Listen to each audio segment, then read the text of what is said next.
Hi, everybody. Thank you so much for joining us tonight. I imagine a few people will trickle in a little after 6, but I want to respect everyone's time, and we'll just start with a few introductions and just some ground rules in this digital arena. You are tuning into the Community Development Division's first public meeting to develop our 2021 action plan. And we know that your time is incredibly valuable, so we really appreciate your interest in learning about these resources, how they're invested, and how you can have a voice in their impact. Next slide, please. So my name is Catherine Duarte, and I'm a senior analyst with the Community Development Division. And I'll be presenting this evening with the help of several of my colleagues who are here behind the scenes. As you have questions throughout the evening, we may be throwing a few of them in to help answer them. So there's a small amount of background to cover, and I'll try to keep my talking to a minimum, but I just want to cover the basics of our funding, who it's for, where it goes, what it does, and then there will be a couple of opportunities to interact with and hear from you all. So I wanted to cover some virtual meeting expectations and mechanics for tonight using Microsoft Teams. I know we've all been functioning in this digital space for a few months, but it still takes some getting used to, and I'd like to think we're getting better at it every time. So tonight, we may not be in the same room, but we value your input, and we want you to feel comfortable in participating. So just a few things to note. You may have seen by now that as live guests of this live event that you're muted and you're not on video. If you're having a hard time hearing or would like closed captioning in English, Spanish, or Korean, you can hover over the gear icon to enable captioning. And for those of you who are on an iPad or iPhone, this feature may not work on those devices, and we apologize for the inconvenience. That is kind of a glitch with this platform, but if you need captioning for the recorded presentation, which we'll provide later this week, hopefully by tomorrow, please get in touch with us at communitydevelopment@coloradosprings.gov, and we'll make sure that you have the material you need in the language that you need it. So we will have some dedicated Q&A time at the end, but as I'm talking, feel free to send questions as they arise through the Q&A box on your screen. And also, this presentation is being recorded, so don't feel like you need to take notes, or if you feel like there's somebody who would be interested in the content that we cover, this will be posted on our website, www.coloradosprings.gov/communitydevelopment later this week, and we'll be sending out a follow-up email. So there will be a short text poll later in the presentation, so keep your phones handy.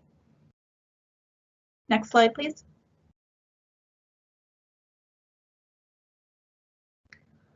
So what does community development do, and why are we here today asking for your input? Quite simply, we're the agency that receives and manages federal block grant funds from the U.S. Department of Housing and Urban Development, also known as HUD. So block grants have been around since the Nixon administration. They basically consolidated lots of different grant programs and combined them into one giant entitlement award that go to, and these awards go to local governments by formula.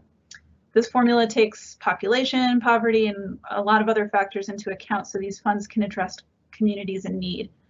So basically, we are responsible for making sure that we get the money out into the community quickly, efficiently, and in a way that addresses these high-level goals of improving the built environment, providing affordable housing, and creating real economic opportunity. Next slide, please.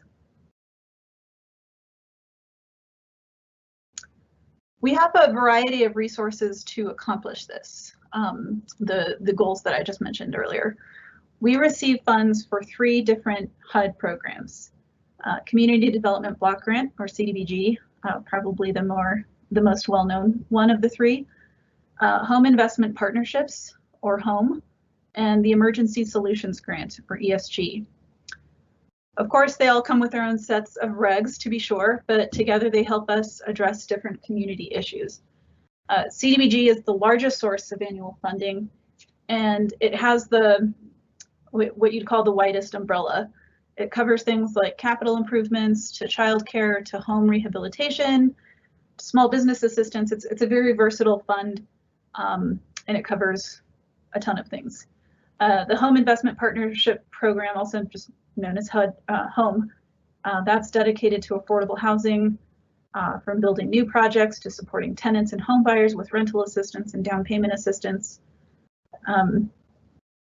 The ESG program is focused on helping local service providers provide shelter and house people experiencing homelessness, and also help those at risk of homelessness stay housed.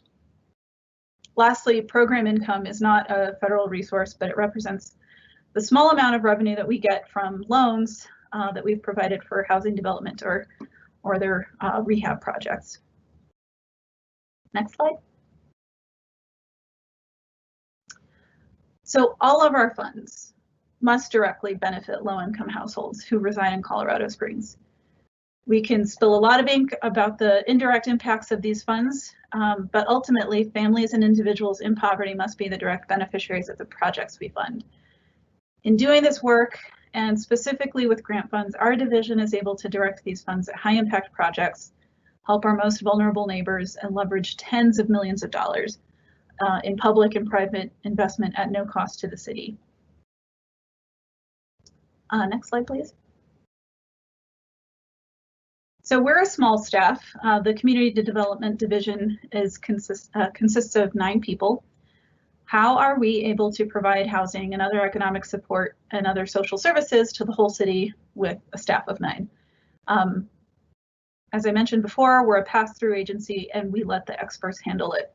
We award this grant money to qualified organizations that provide services or develop housing or do construction work, and we leave that to the experts. We do this through competitive applications, and in some cases, direct award in situations where they might be the only organization doing that particular work.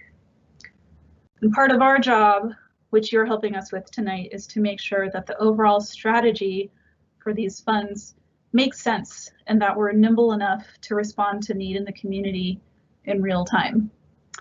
That's why we come to you every year to check in and see how things might have changed from the previous year.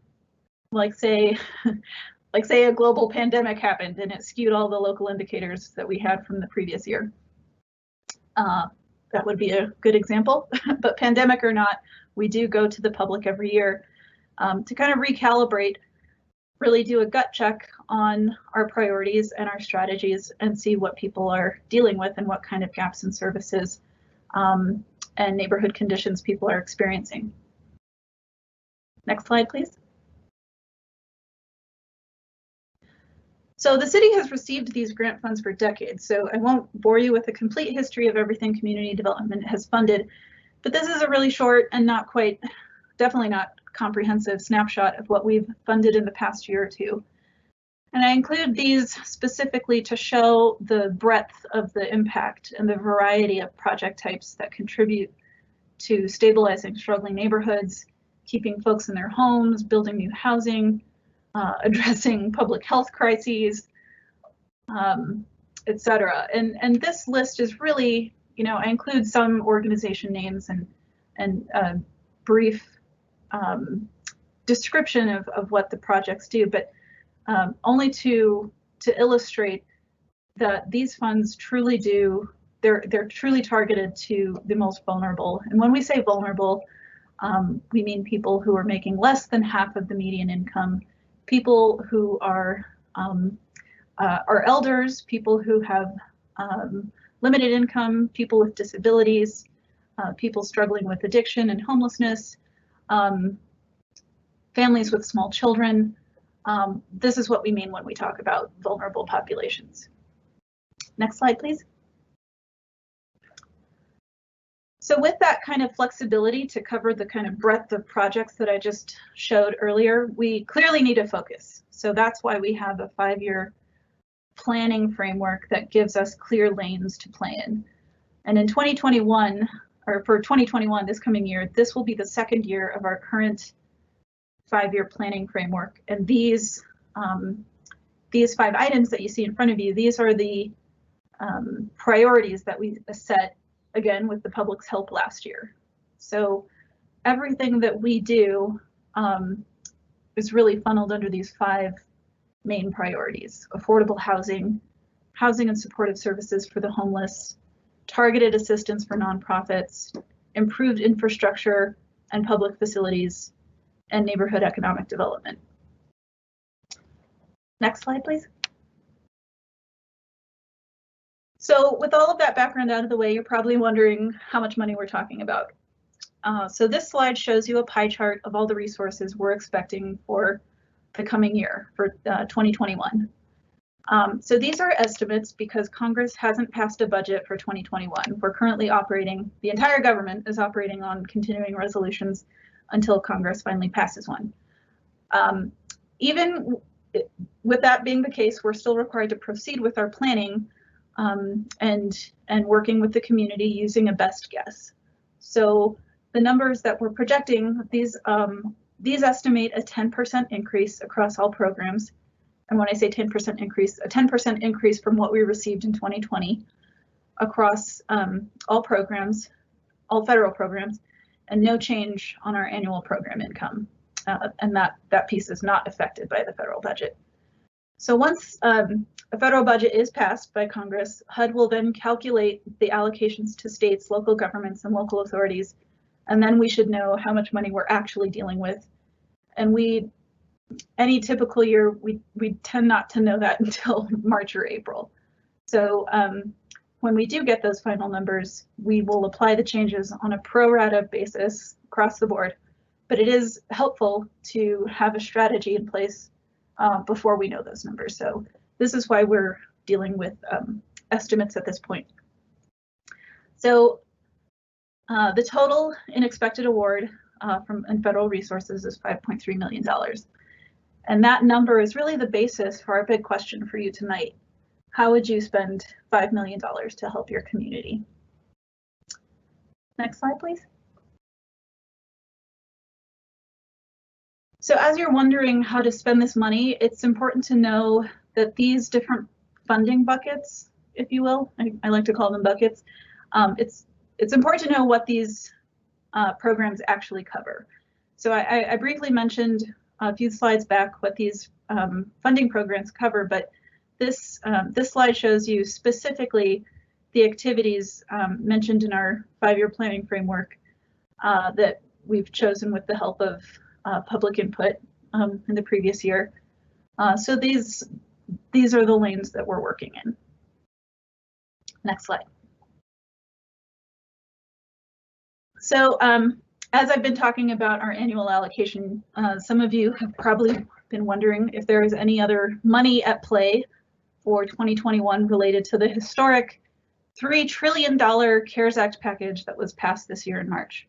And of course, that answer is yes. In 2020, we were awarded additional grant funds for 2 different programs, Cdbg and ESG, specifically for preventing, preparing for, and responding to the coronavirus. These funds came in different rounds and total nearly $10 million, nearly twice what we get in a typical year. So these funds play by the usual CDBG and ESG rules with some slight exceptions, but they're really meant to serve as last resort funding to other disaster response funds circulating around the community from both public and private resources. And we have been able to allocate nearly half of it this past year. Next slide, please. So the half that we've been able to allocate really are with the first rounds. When we refer to the CARES Act funding of the CDBG and ESG programs, we tack a CV at the end of it. That's just how we keep those programs separate. They operate completely separate from our other entitlement funds, so that's why, pardon the excessive acronyms and and initials in our program. But in round one, in the summer of last year, right after we were awarded these funds, we were able to allocate these funds for emergency response, mostly for a COVID isolation shelter, homeless prevention, some rapid rehousing with the ESG funds. With Cdbg, there was some direct award. We awarded about $500,000 to a local organization to help small businesses recover and become more sustainable in the face of the pandemic. And other funds went through a competitive process, and housing stability and health and resilience were the main priorities.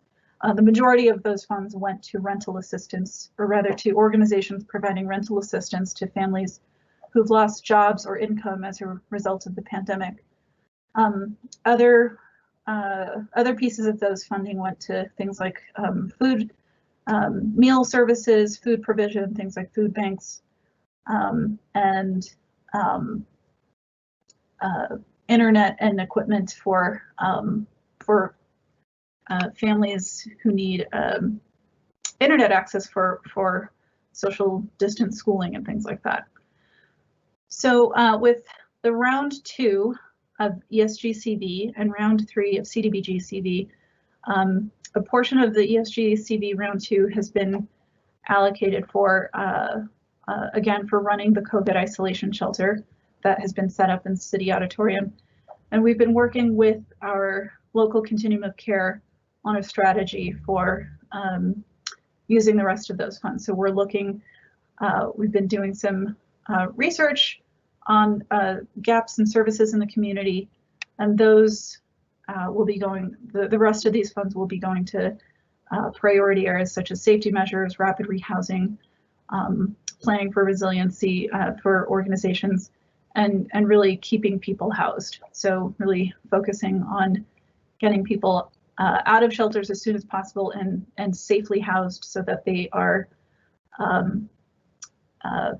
don't spread infectious disease and can find and keep a job. Really, family stability is the crux of using these funds, and tying it to a COVID, to a need directly related to COVID. So our Cdbg CV3 funds, we are currently conducting a needs assessment, and these funds are definitely kind of part of the planning process. So when you're thinking about the survey, the text poll, and the survey questions, and participating in today's discussion, you know, these round 3 of CV funds are definitely part of the discussion as well. So next slide. So before we start the text poll, I just wanted to clarify how community development incorporates public input into its plans. We use a variety of qualitative and quantitative methods to put together an annual plan, and the community consultations and public meetings like tonight's meeting, interviews with stakeholders, other survey tools, those we factor those into other quantitative data, things like socioeconomic indicators, health indicators, things like real-time snapshots of what's happening in the community, like job losses, how many businesses have had to close because of the pandemic, what is the infection rate, which neighborhoods are being affected more than others, really looking at disproportionate impact of the virus, or other patterns in neighborhoods that point to greater need. And of course, we completely understand that housing has become more than ever front and center a priority during this time in the pandemic. So we are keeping a close watch on potential evictions. We are currently under a federal moratorium, but there is a lot of fear, definitely well-founded fear, that of the potential impact that the scale of these evictions could cause, but we're monitoring them. We're talking to subject matter experts in the field about what they're seeing. We're looking at rental payment rates. We're looking at waiting lists for services. We're looking at calls for service through our first responders, through philanthropic groups, services like 211. So all of this kind of paints a bigger picture of what's really happening now versus in 2019 when we were planning the 2020 plan. So this is part of the gut check that we do every year. And all of this input, we are able, while the greater framework of our plan is fairly set, we do have some room, by listening to folks and seeing what the need is on the ground, we can shift some strategies. We can create new programs.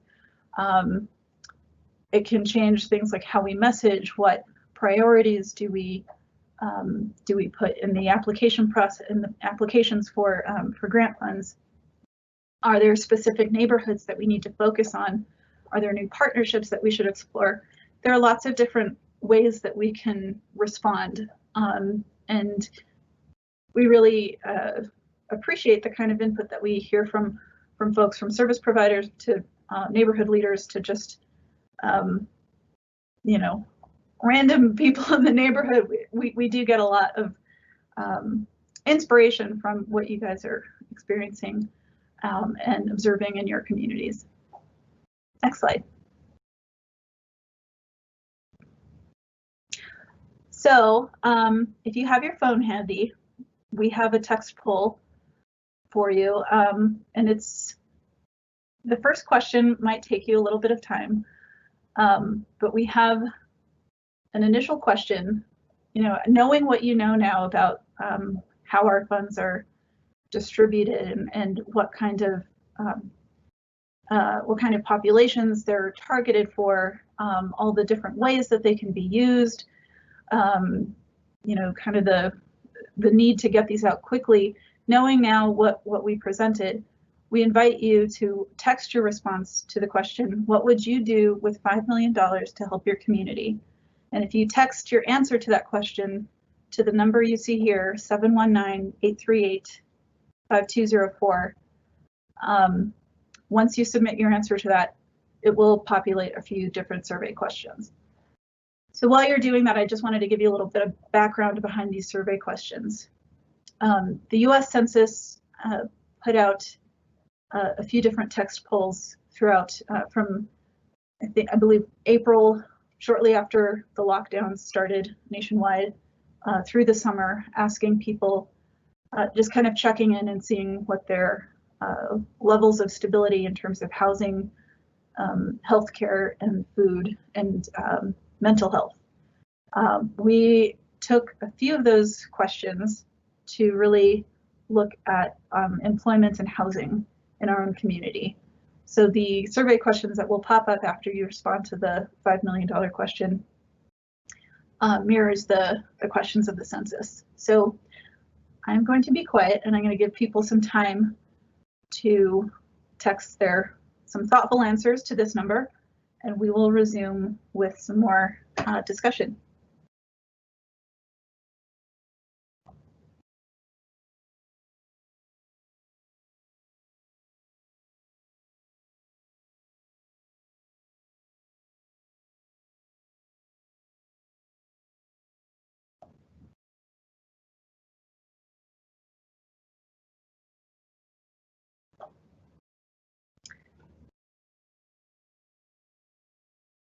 Also, as people are filling in their answers, this text poll will remain open for the next week and a half. Poll.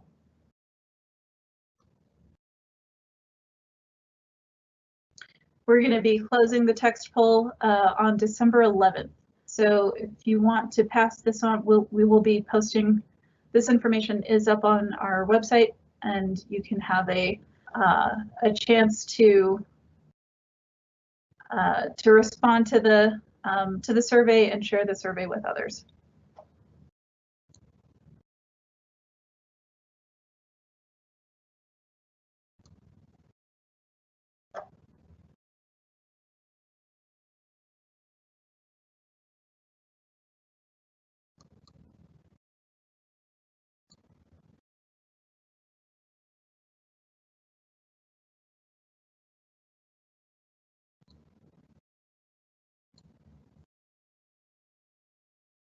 I will give it one more minute.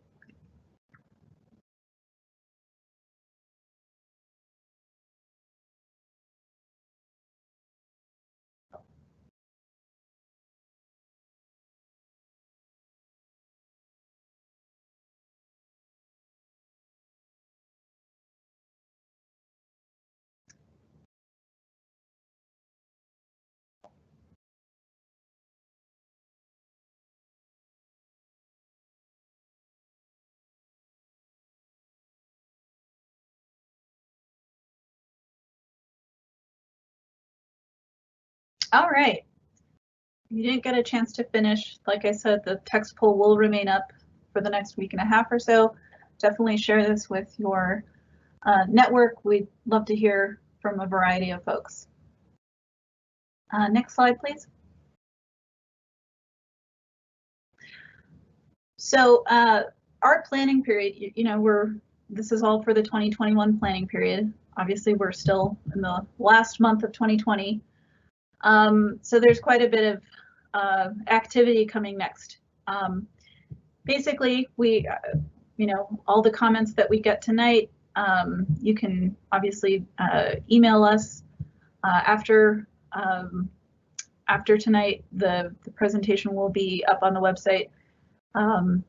You can send comments, questions to our email address, communitydevelopment@coloradosprings.gov.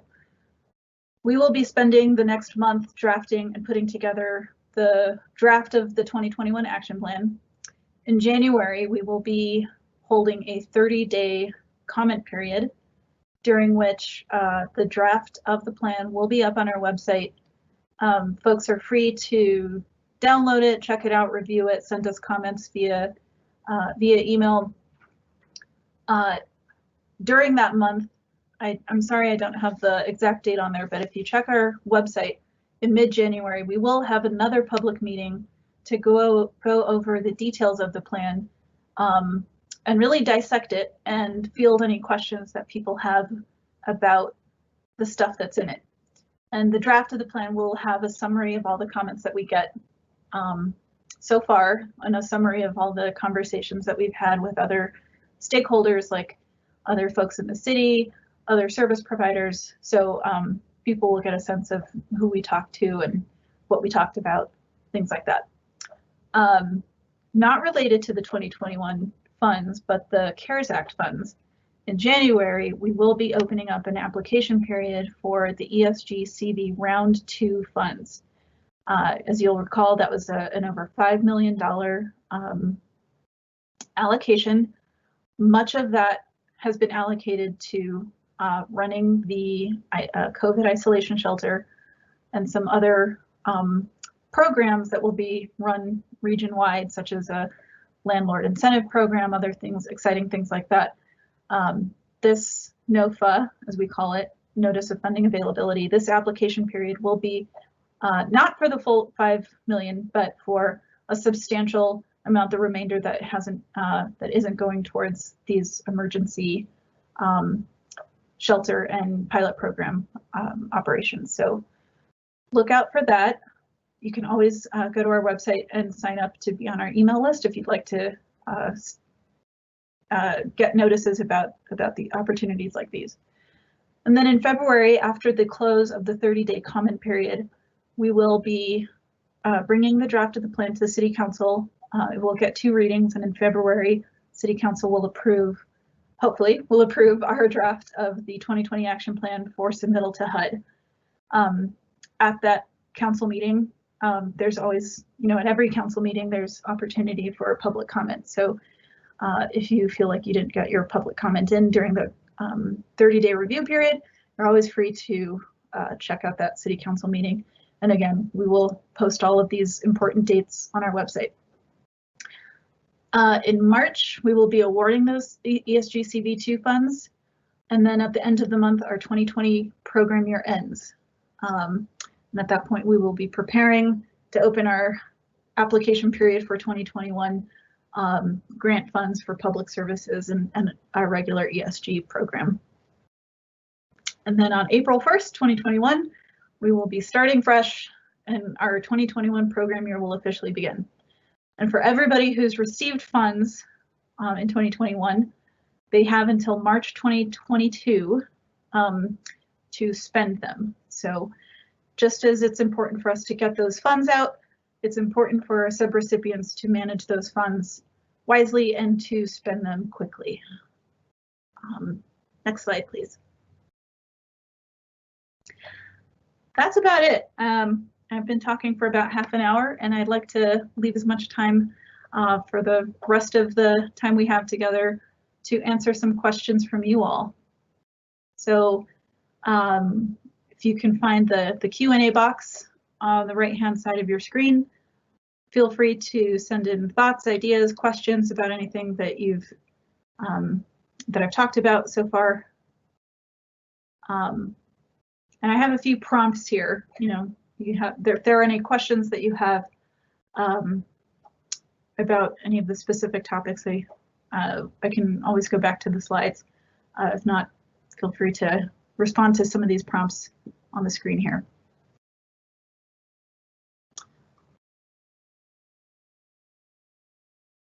All right, looking at the Q&A screen, looks like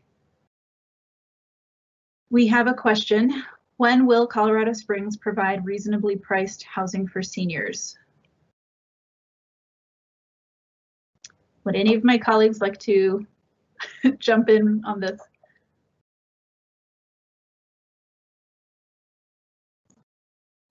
Steve, I don't know if you want to jump in as well, but there are a couple projects in our multifamily housing pipeline that are specifically catered to seniors. And these are in the pre-development stages. And so we are anticipating that these will go online in the next couple of years. But just as a reminder, the city of Colorado Springs does not own or operate affordable housing. We really just partner with developers who are coming into our city and help with the financing piece of that with some of the funds that Catherine has covered, specifically the home funds, as well as some of our private activity bond allocations. Yeah, I would, excuse me, I would add one piece to that, that providing affordable housing for seniors in particular is not just about building new apartments. It's also about working very closely with our partner agencies such as Silver Key. I believe they were mentioned on one of the previous slides, and Silver Key is dedicated to doing everything that they possibly can to help seniors, including helping them find and stay in affordable places to live. So, you know, we are very committed to an ongoing partnership with them as a way to help meet some of that housing need for seniors here in our community. Yeah, to add on to what Steve mentioned, when we talk about providing affordable housing, not only is this new build, but in the preservation piece, there are different ways that that we serve seniors through our subrecipients. For instance, seniors are a huge client base of the Housing Authority. We support the Housing Authority through tenant-based rental assistance funding, where they provide folks with up to 2 years of rental assistance to get them on their feet. As Steve mentioned, we fund Silver Key. Several years ago, we provided funding for the Hattler May project in kind of north central Colorado Springs. So basically, whenever there's a project that specifically caters to seniors, whether it's new construction, rental assistance, or housing navigation, we are happy to support. And as a what HUD calls a special needs population, they're always high on the priority list for all of our funding. We also run a housing repair program that I believe out of, Paul might be able to answer this better, but I think out of 40 or more households who received assistance through that program last year, something like 35 or 40% of them, actually I think it's even higher than that, I think it's more like 70% of them were extremely low income seniors.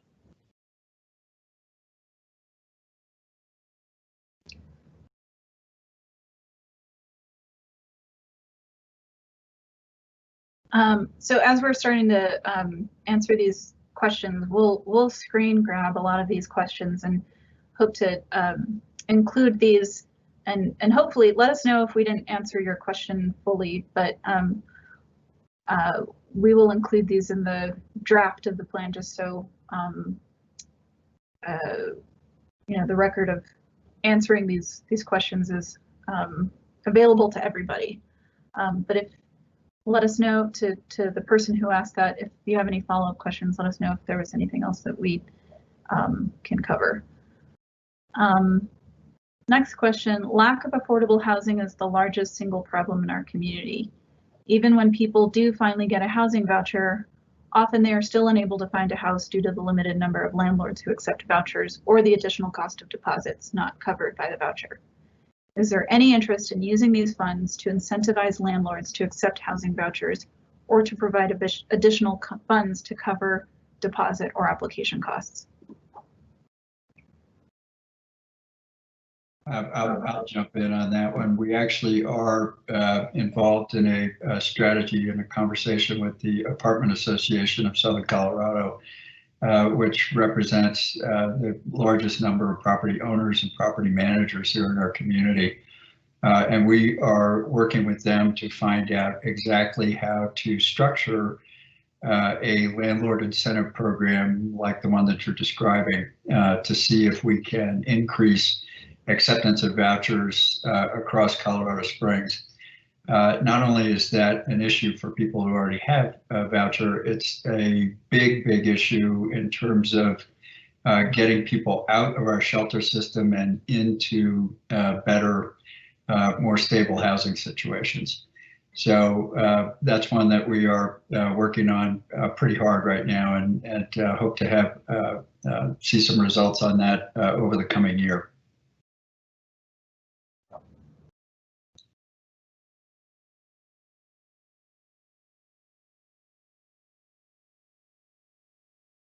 Thanks. We did get a question. How can we apply to receive funds? Katie responded that if you sign up, we do make announcements for application openings throughout the year. If you go to our website, coloradosprings.gov/community development, there is a place, if you look at the announcement page for tonight's event, there is a place to sign up for updates. And we don't clog your inbox, just maybe once a month we'll have some updates on programs in the community, grant application opportunities, either for our funds or to apply for assistance through some of our subrecipients.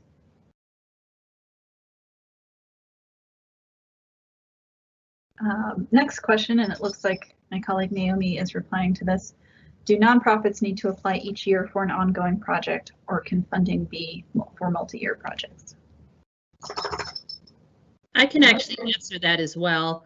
I'm going to type in the answer, but it typically our funding runs for a program year, so that typically is from April 1st to March 31st. And so you can apply each year for that project, but we don't normally provide funding for multi-year projects unless it's for something specific.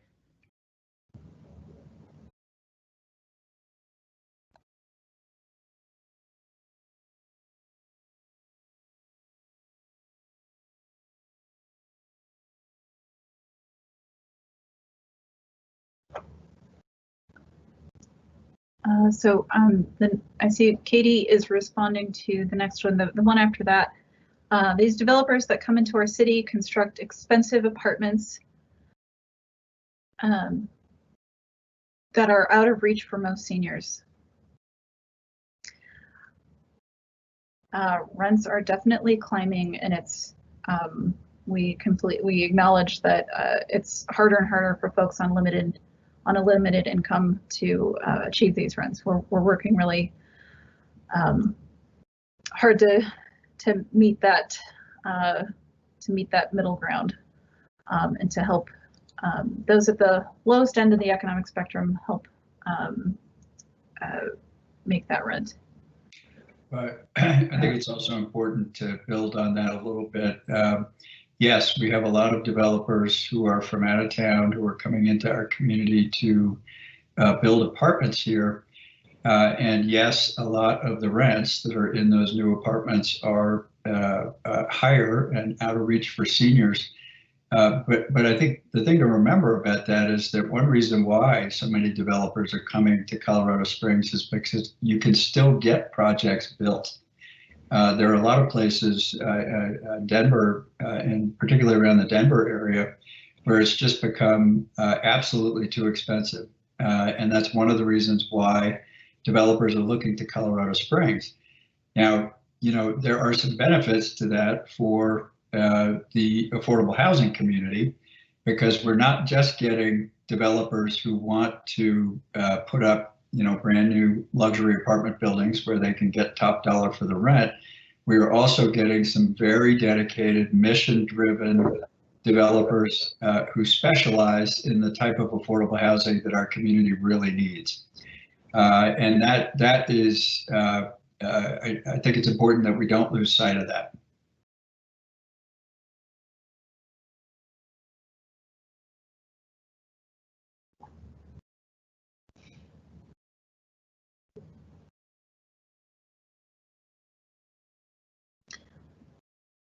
And then we have, if I want to help affordable housing, but I'm not in any of the categories shown on the slides, what options are there? I can answer that one too. We actually have a brand new affordable housing collaborative here in Colorado Springs.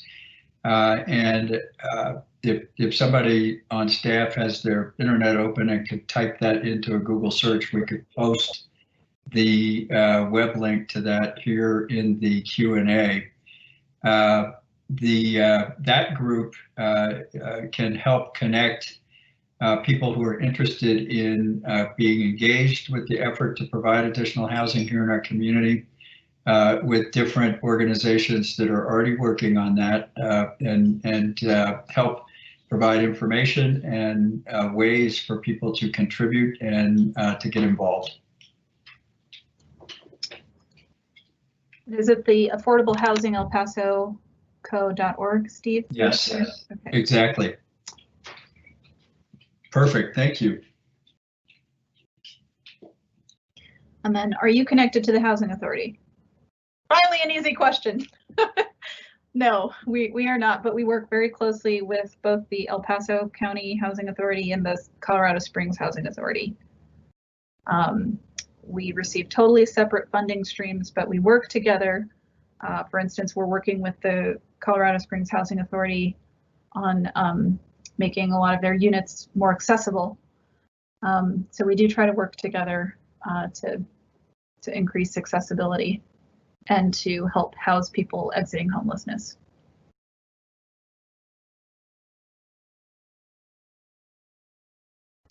Yeah, I think I would like to expand on that just a little bit. I know there is a lot of confusion about the City of Colorado Springs versus the City of Colorado Springs Housing Authority.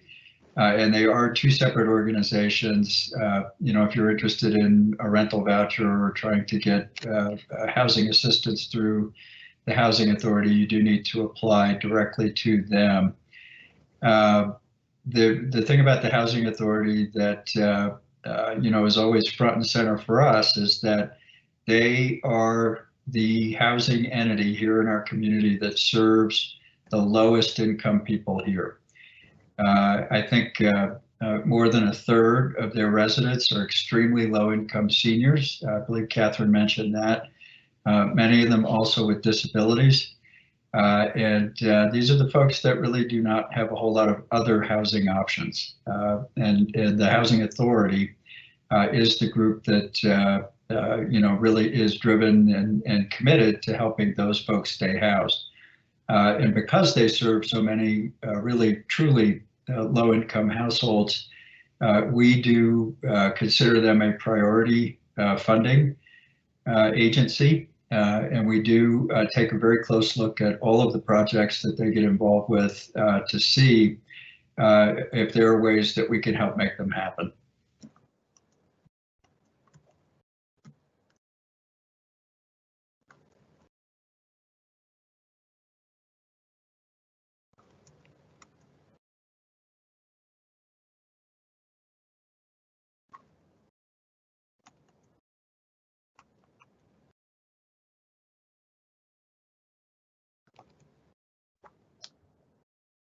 So we have one. I will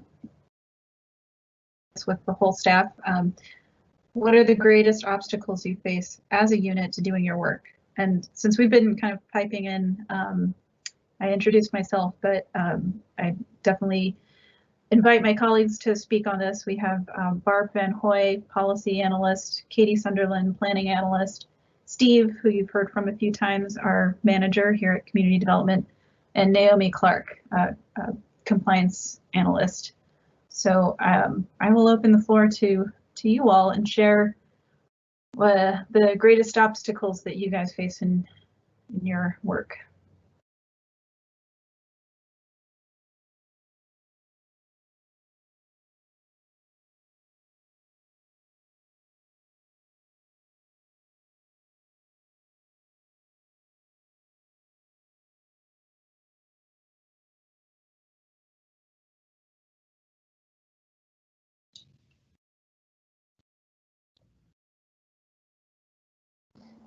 Everything is very easy, right?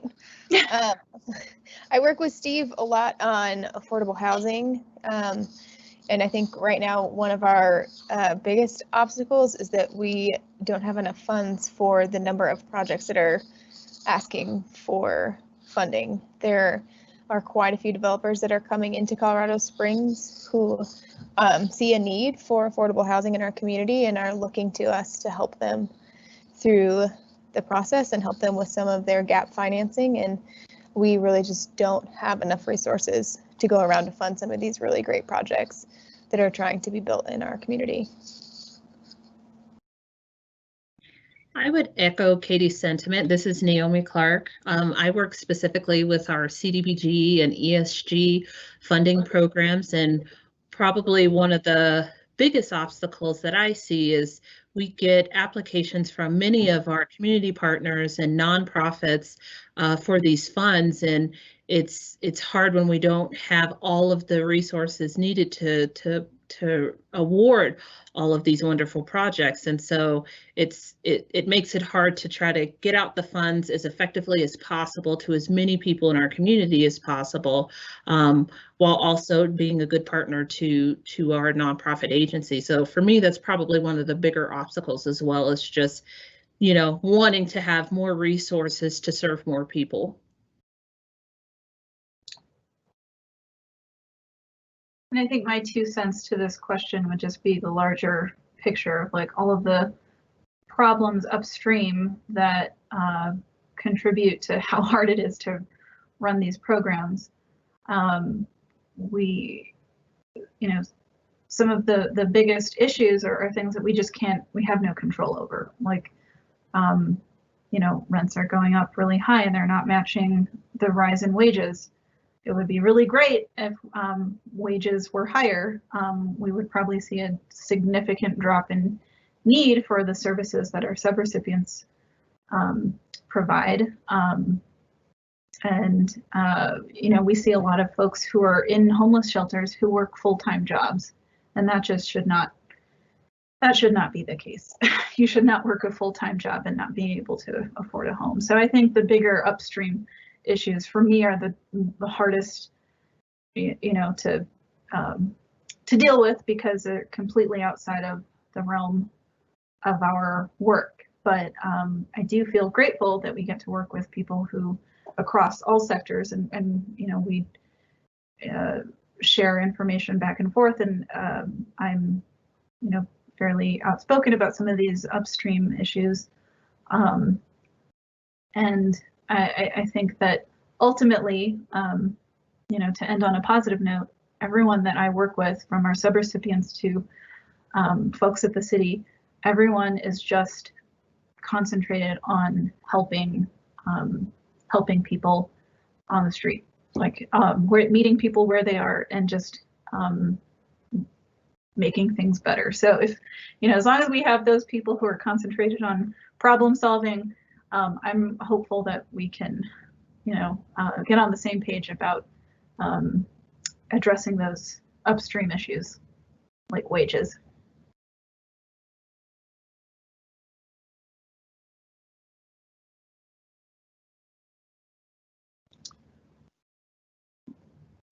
This is Barb Van Hoy.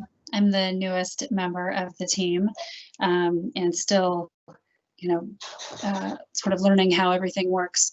But I would echo what Catherine said, that so many of the issues we're dealing with are kind of economic structural issues, but that we do have some ability to have some impact. And in fact, adding my position to the division, we hope will help be able to push on some of those levers a little bit more. And in my short time here, I have just seen a huge amount of interest by people in our community to coming together to help address the problems. And no doubt that is what will be needed to make things better. So I'm excited to be here.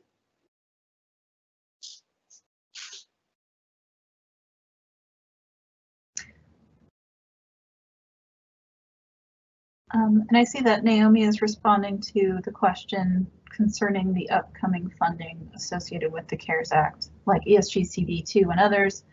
What COVID-related housing issues are presenting and most prevalent that this type of funding is ideally geared toward?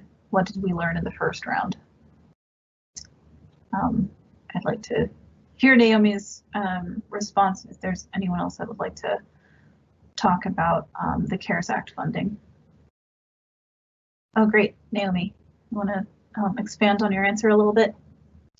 Yeah, so in the first round of our CARES Act funding, and I was typing it in because it really covers quite a bit. One of the things that we saw quite a bit was that the pandemic has had a very varied and widespread response. And so some of the biggest areas which I put here that was geared towards, and what we heard from the community as far as what was needed were things like rental and mortgage assistance, childcare services, services for seniors, mental health services, homeless prevention services, funding that goes to our shelters, food pantries, kind of within those realms, because those were identified through speaking to our community and speaking to our partners and our nonprofit agencies as the areas that were heavily impacted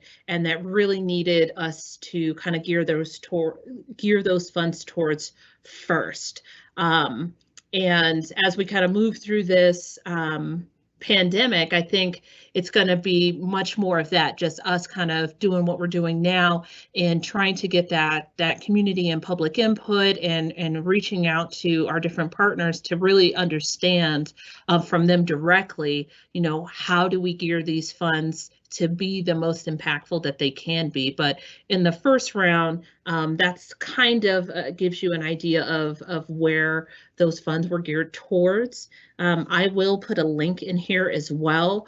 We did kind of list as well on our website where all the funds and who specifically they were awarded to. And then that link will provide some information on what our priorities were for each of those rounds of funding, if that information is helpful at all. Yeah, I think that'd be a great idea. So we see one last question. We have like 6 minutes left.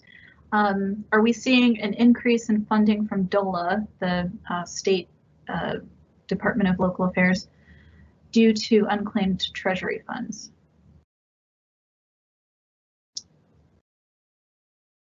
So I'm sorry, I'm going to have to claim ignorance on this. I don't know what the unclaimed Treasury funds are, but we are seeing a ton of funding from DOLA about specifically for rental assistance on the property owners' ends and for tenants.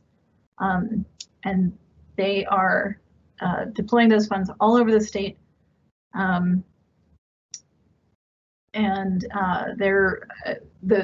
For folks who are listening who might want to access some of those funds, the provider for El Paso County is Brothers Redevelopment. They are receiving a lot of those funds to help with housing assistance and helping property owners pay their bills if their tenants are unable to pay their own rent. So I don't know if I answered your question, Melissa. If anybody on our staff can talk about the unclaimed treasury funds, or if you'd like to expand on that question, I don't know if I answered it properly.